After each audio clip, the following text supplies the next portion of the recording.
Buckeye fans, we have officially made it to Rivalry Week. Ohio State is absolutely soaring high, coming off of a massive win against the Indiana Hoosiers last week. But all of their attention and all eyes are now turned to the team up north.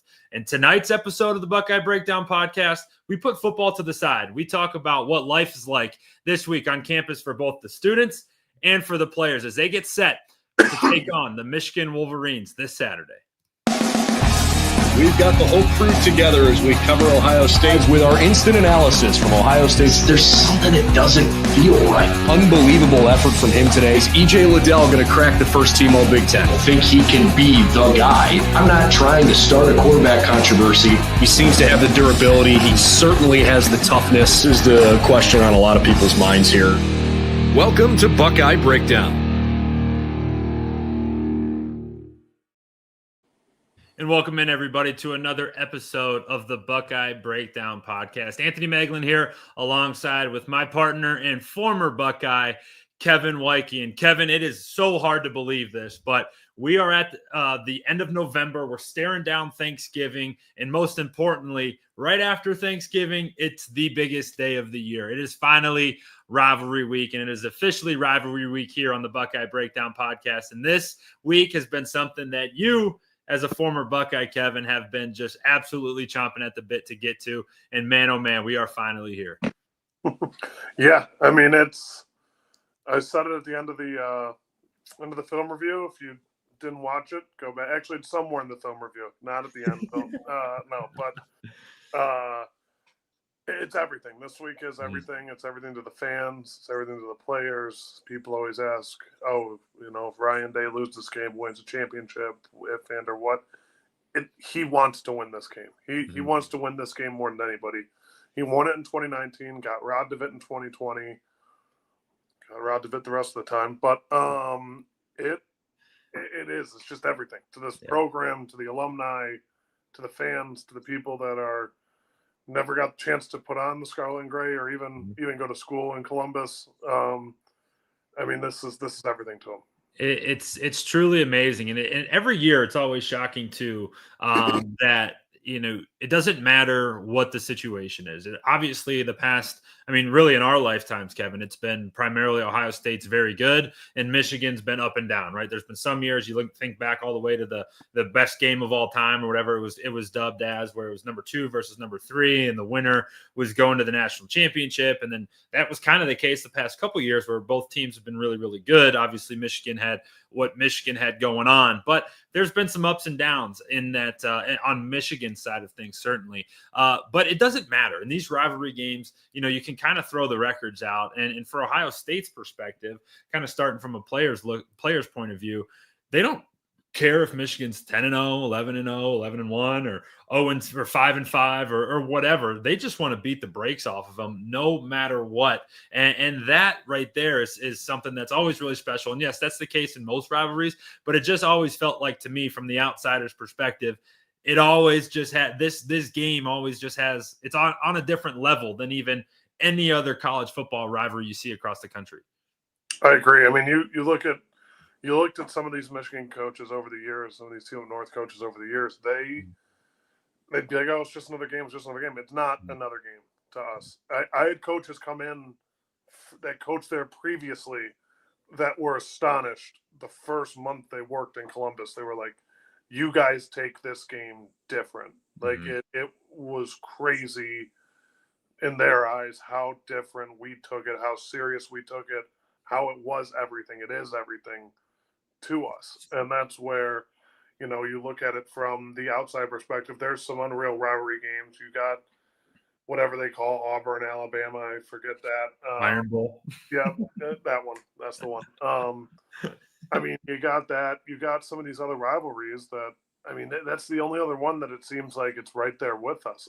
Texas, Oklahoma's up there, the Red River Shootout, but not to this level. There's fights, and you're going to see chippiness. You're going to see, it's going to look like this is game 7 of a playoff series, and it's not. It's one game a year where it's pure hatred on one side, pure hatred on the other, and they meet in the middle. And I love it. And tonight's episode, obviously, we do a bunch of different stuff, right? We have film reviews, we have preview stuff, and we'll get into all of that throughout the week. But tonight's episode specifically, we're going to talk about this rivalry from both a player's perspective. Kevin, a former Buckeye, experienced it and experienced it from the sidelines, and also too from a student's perspective. What happens on campus? Obviously, we see all the stuff that you could possibly see on Twitter or X or whatever, but Kevin lived it, and unlike me, unlike a lot of maybe some of you out there, we're going to take kind of a peek back behind the curtain. And while we're talking, encourage everybody to get into the comment section, get into that chat there, and drop us maybe your favorite memory or something that maybe is your tradition during the big game here this week. But Kevin, one place that I want to start, you just hinted at it a second ago, but at Ohio State, this game is everything. And by everything, you mean that in August, in July, in June, that Black M is on the board and you are prepping for it at all times. What was that? What is that like? Is it a 365 situation where you're in the weight room and it's snowing outside and it's March and you got the Black M up there? Or how does that all go, kind of inside the Woody, inside the team throughout the entirety of the year, not just the season? So you'll never see a Black M in the Woody. It's always TTUN in their colors. It's you don't even see it crossed out. The only time you'll see it is in the background of a picture, and sometimes they even blur that out. It's everything. It's you get in there, and we have Team Up North abs every Thursday. We have the Team Up North finisher where it's sit-ups, push-ups, and curls for however many days it is until the game. Wow. So when you get in there February 2nd, that first week, you got a combination of 300. You got people falling, you got people not being able to finish. And if you don't finish that set, you restart. So we usually do in groups of 10, 15-ish. And if you don't finish, it resets for that set. And that's how it is. And people, it happens all the time. They aren't doing, you got to do it perfect because that's the only way you're going to ensure that you beat them is by being perfect. As long as you're playing on an even playing field, you're perfect, you're going to beat them. And that's all year round during camp. We have Team Up North periods where we'll focus for 5-10 minutes every day on the Team Up North, running their defense, running their offense. They play that It's Time for War by LL Cool J. And we had my group chat with a bunch of other walk-ons. I think it was Garen Prater just sent it this week. And it's just that you hear it nonstop. You hear it all the time. And that's just what it is. They play it over the loudspeaker. Quinn goes nuts, starts yelling.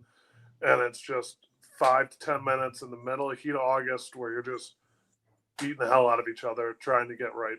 Does that carry on then throughout the weeks too? Like, all right, we're playing Maryland, for example. There's Team Up North periods throughout the weeks even, not in a disrespectful way. Like, obviously you're respecting your opponent, but, in that mindset of we always have the Team Up North in the back of our minds. Is that constant throughout the season there? On the bye week, I remember it. Truth be told, all the years are just a blur. Sorry, there we go. Lights are back on. My whole seasons are a blur, but you remember camp. It changes you, but it's just that I remember it during bye weeks, but not so much elsewhere. Yeah. Unless we were playing a team that ran a similar type of defense, or for me as a scout team offense, defense. You'd hear it, and we'd go over and run the other team's offense, and the offense would be getting used to that 3 front or whatever front they were running that year.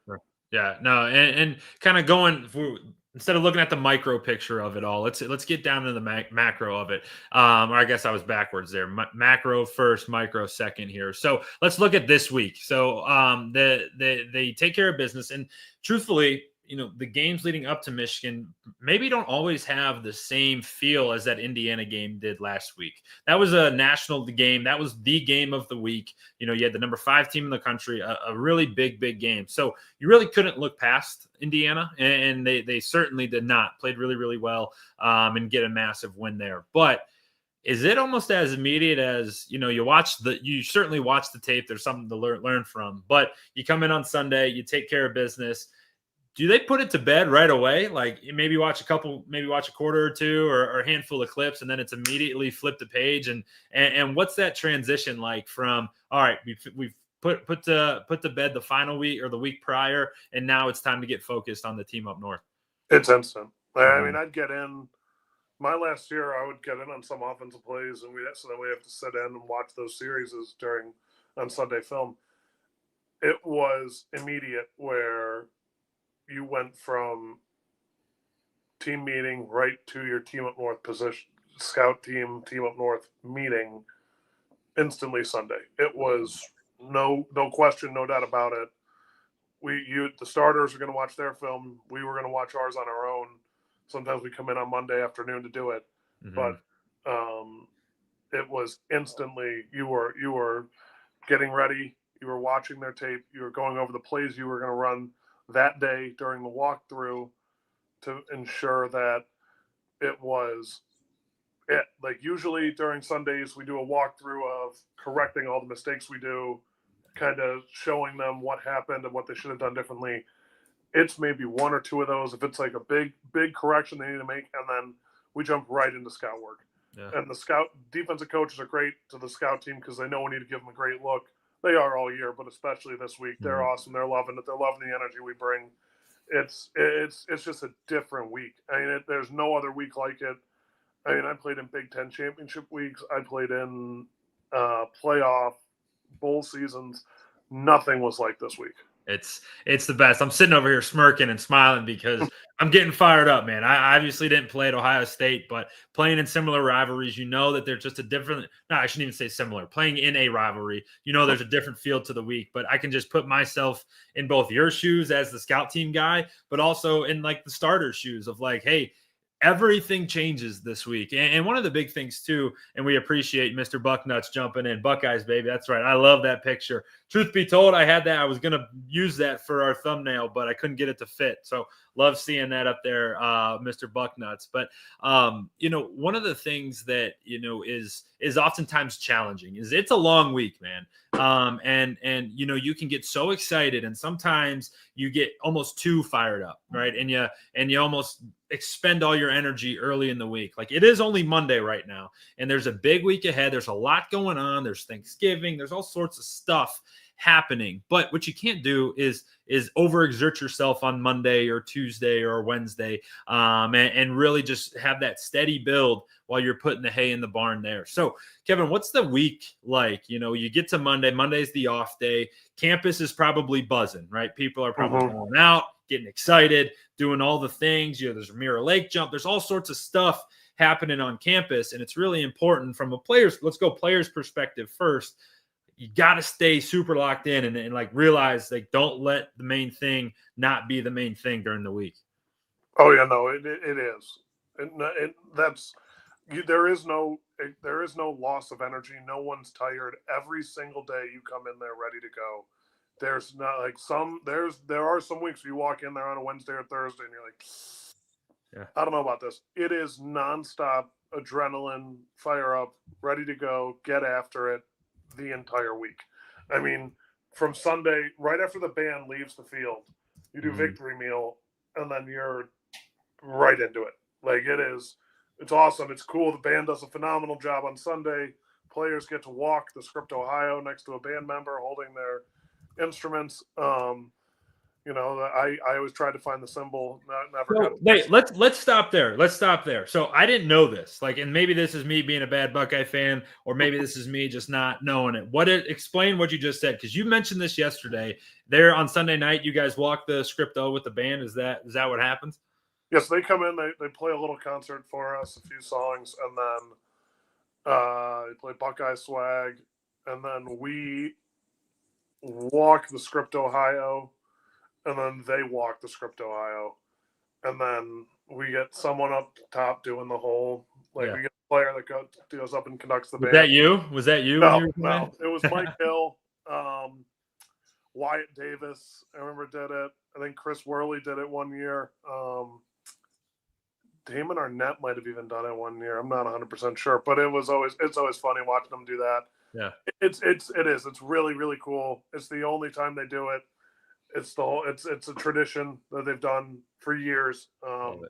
And that's kind of the difference. That's really cool. And as the week goes along, right, you start getting to Wednesday, Thursday, practice starts to kind of peel back a little bit, start really getting that prep work in.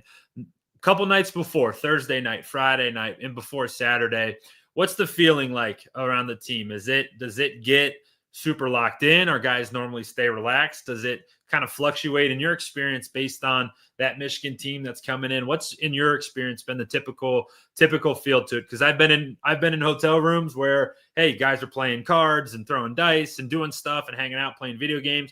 But I've also been in hotel rooms where guys are, locked into their playbook, music in, don't talk to me, hit the bed check early. What's it kind of like as that week progresses? As the week goes on, yeah, you're kind of taking care of yourself a little bit extra. You're keeping your normal routine, but you're just making the right decisions every time. I mean, the students used to have Mirror Lake jump. Now they built something where it drains completely on the command within like 5 minutes. So it's almost like you got to surprise it. They have a blast. I mean, I remember my sophomore year, I lived on my brother's couch, and it was fun, but it was definitely like, I mean, that's just the reality of the situation. And I was, they're all having a blast, going nuts. They're like, oh, it's Sure. Tuesday. I just got my face caved in by a freshman, Nick Bosa. And I'm sitting there we had stadium seating couch, and everyone else is crazy, having a party. And I'm just like, all right, I'm going to go to bed. So I go to my brother's room, fall asleep in his bed, and then he wakes me up and sends me downstairs, and he's ready to go to bed at like 6 hours later. Yeah, I was going to say 3, 4 in the morning. Yeah. And then I'd and I'd wake up the next day. And then the nice thing about Wednesday was most people were already gone. They usually leave middle of the day Wednesday. We didn't usually have class. I don't think anybody has class that Wednesday. That's a good point, because it's always Thanksgiving. Yeah. Yeah. So it's always Thanksgiving. So they'd hit the road. And then the campus kind of got eerie silent, because you knew that by Friday, everybody was coming back. If it was a home game, if it was an away game, it was kind of half and half. But, yeah. And then you really got to focus. That Wednesday night going into Thursday, I think I had a couple roommates that were still there because they had work or something on Wednesday. They're like, I'll just head out Thursday morning. I think we watched Whiplash, the movie Whiplash, and had a good time. But it was just it's just kind of different on campus that whole week. And that the students are having a blast, which they've earned it. They should. They've had a long semester.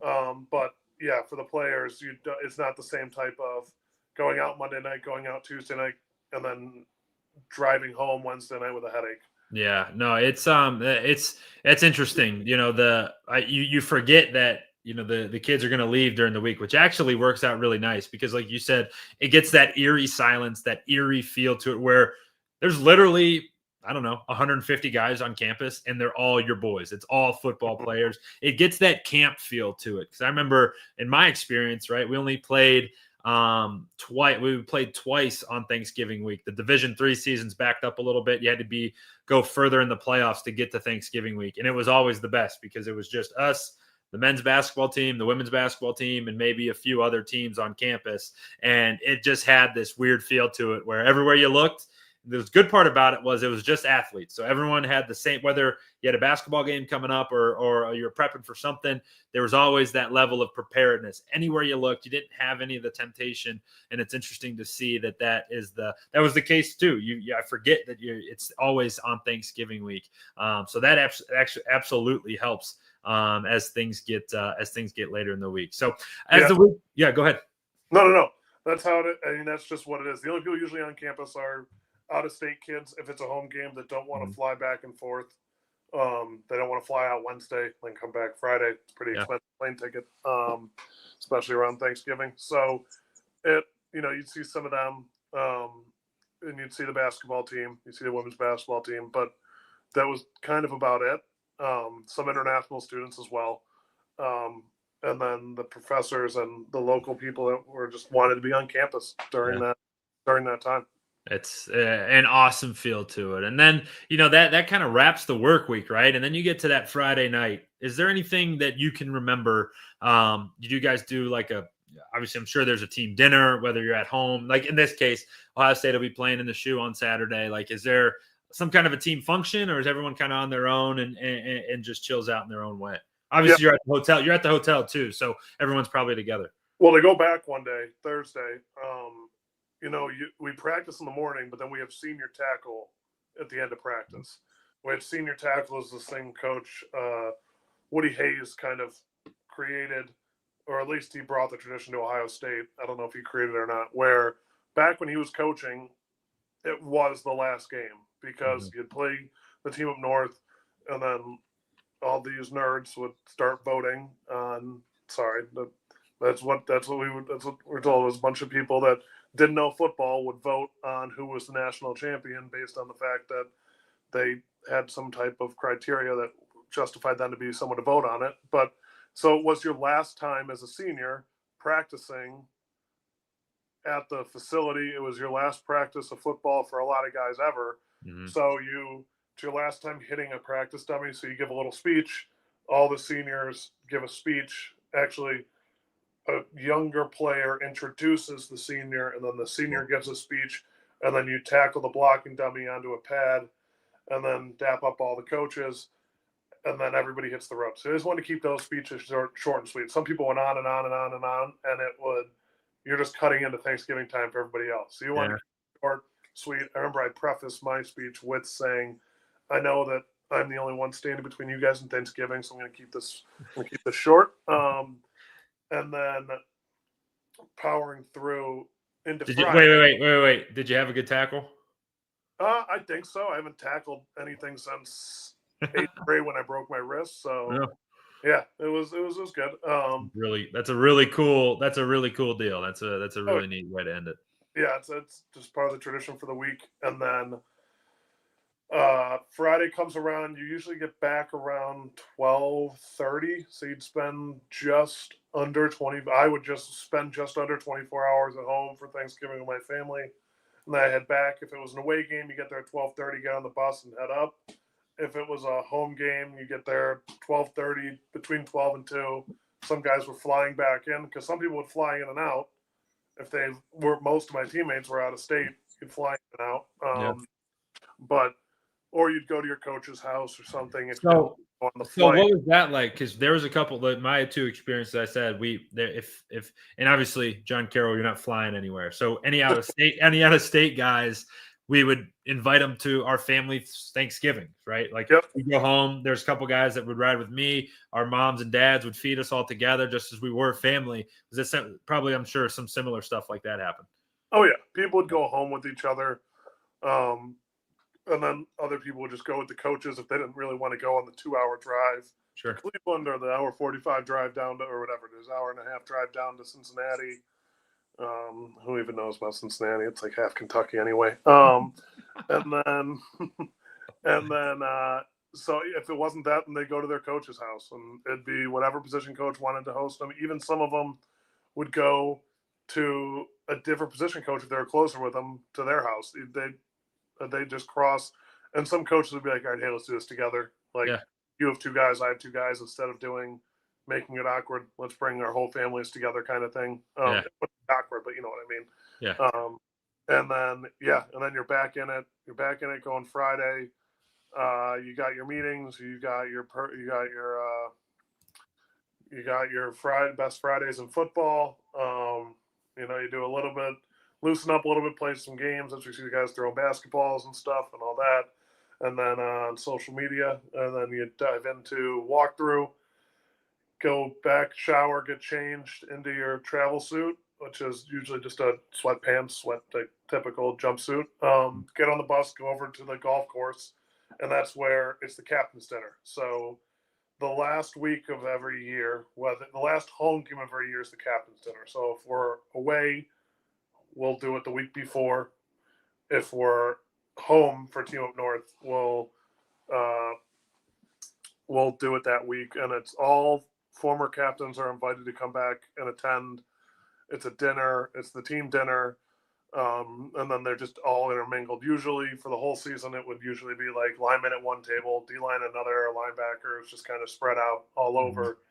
And then this time it's like you have all these different captains intertwined into your tables. The tables are a little bit bigger. There's more of them. It's a really, really cool thing talking to former Buckeyes, former captains, and going through the whole history of the rivalry and their time. Hearing funny stories about what they used to do in the 80s, 90s. It was just different animals back then. It was crazy. They're leading with their foreheads instead of their hands. But yeah, no, it was really, really cool. That's really. I'll put you on the spot here. Do you remember any of your four captains' dinners? Any fun story? Who was the best guy? I shouldn't say best. Who was one of the guys that you sat with? Who was at your table for that, if you can remember? I know his last name's Sullivan. I can't think of his first name. His brother coached me at Ignatius. He was a captain in the 70s or 80s. It was just fun talking to him, some of the stories we talk about, because the good stories are the ones you can't talk about on live TV.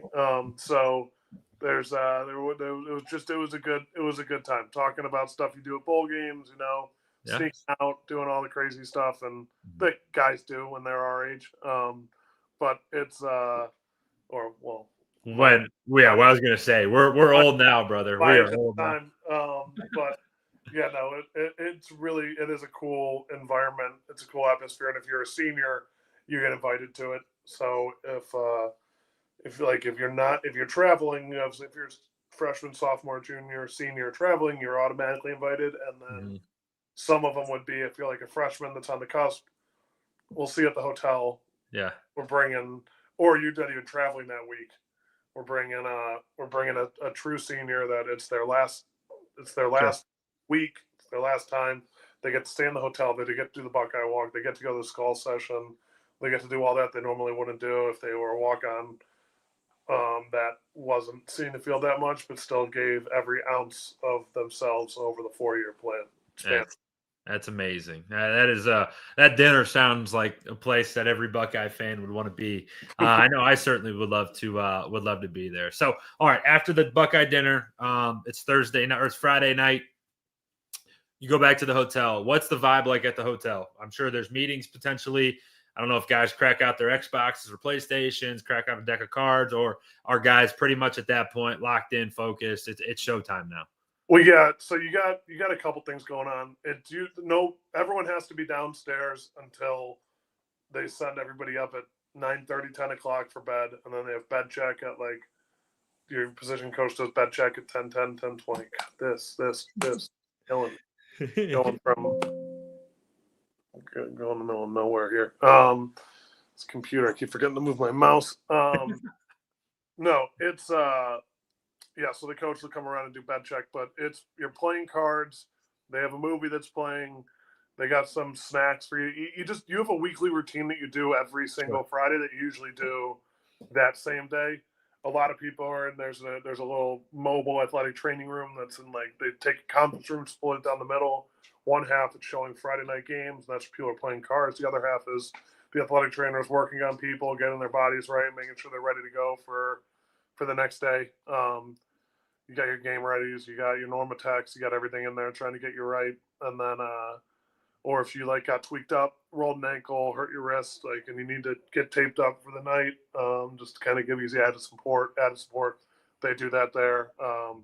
And then you go to bed and you wake up at 7 o'clock, ready to go.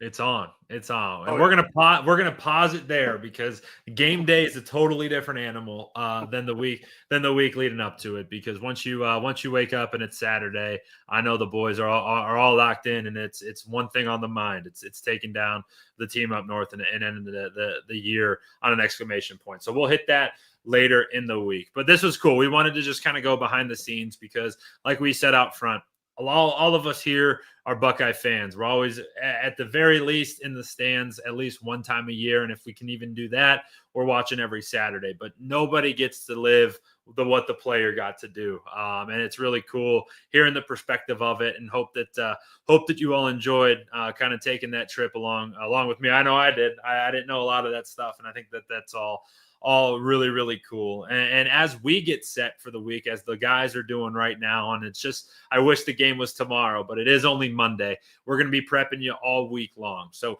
we'll be back tomorrow with the preview episode, our typical preview episode, taking a look at the opponent, what they do well, where Ohio State can look to attack it. And then we're going to get creative throughout the rest of the week. We'll be back on Wednesday with another show. Thursday, our typical pregame show. And even though that is Thanksgiving, I know that if you need some time away from the family, or if you have to make a drive, we'll give you some content to pop on and listen to. Friday, we'll be back with another episode. And then Saturday, we'll be with you all morning long. I know Kevin will be down on campus. I'll be down on campus early myself. Brendan will be on campus as well. So we'll have our typical pregame coverage of the game, and then we'll have our postgame content as well, both coaches and players speaking to the press, and our typical postgame show. How that will look, we'll figure out later in the week, but just know that it will be there. So, Kevin, before we get out of here, my question to you, I'm putting you on the spot. What year was your favorite Michigan year? You had 4 years. You had some really damn good teams when you played. Was there a year that stands out more than the most when you look back on your Michigan days? Or Team Up North days. Sorry, I'm trying to cut it out. Of my. The easy answer is 2016, because it was my first time, actually playing them. 2015, I didn't travel. Hearing the OHIO echo through the big house was pretty cool. My last year was awesome. Honestly, that each one is special, because the first year was that overtime. Second year was JT gets clipped by some errant cameraman, probably doing something that shouldn't be done. And then Dwayne has to come in and play amazing and win that game for us. Then you go on to the next year. We're back at home. We blow the brakes off of them. And Paris Campbell was it 63-20 something? It was a shellacking. You played the whole second half, right? Oh, I wasn't. I almost got in, but we wanted to bury him so bad. Twos didn't really get in for most of the game, if any of it. And then the next year, I actually got to play some offensive snaps. I played on field goal all those years, talking to Chase Winovich, talking to all of them, just making them feel like they're this big, having fun, being smarter than all of them. And then, getting into it. And that last game was special. It was my fifth time. Not a lot of people get to say they won 5 gold pants. And then, it was really cool. And then the last thing I'll say is, if you're at the stadium, if you see any of the scout team guys, the 3s or deeper, shut them out. They got like 5 pounds of tape on their helmets right now that to mimic the helmet that they're going to be facing on Saturday. Disgustingly gross, blue and weird yellow that looked like the Bears this week for some reason. Winged helmets that grow up. And then, but that's all on the helmet, and it's one of the heaviest things ever, because you get used to the helmet weight, and then you throw a bunch of tape on it. You got the hallways. You saw them on social media over the last couple of years. The hallways lined with blue and yellow jerseys, and they're on the ground and walk your way over them. It's different. I keep saying the word different, but that's what it is. And people want to claim that it's the best rivalry in sport, and people will claim that from other universities, and then they go become part of the media and then go to this rivalry, and they're like, it is different. Lionheart said it. Reggie Bush has said it. Mark Ingram said it. It's just different. You can talk about the Egg Bowl. You can talk about the Iron Bowl. There's only one that's specified as, when you say the game, everybody knows what it is. Like, hey, what game are you watching this weekend? The game. Like, it's its own special thing. I mean, it's crazy that these two states went to war at one time and they just never settled their differences. And you can hear it in your voice, man. We've been removed. You've been removed from it for a while. From a playing perspective, you can hear it in your voice. You'll never be removed from it from a fan. So awesome episode. I hope everybody enjoyed this. Kay, thanks for typing in all the way down from Texas. We really appreciate you. Appreciate you doing that. And as we always ask at the end of every show, hit that subscribe button. Really would really help us out a lot because we love doing this stuff for you. So for my partner, Kevin Woidke, I'm Anthony Moeglin. Hope you enjoyed this cool little episode as we take you behind the curtain, behind the scenes for what the rivalry week is. We'll be back with you all week long as we get you set for Ohio State and the team up north coming your way on Saturday.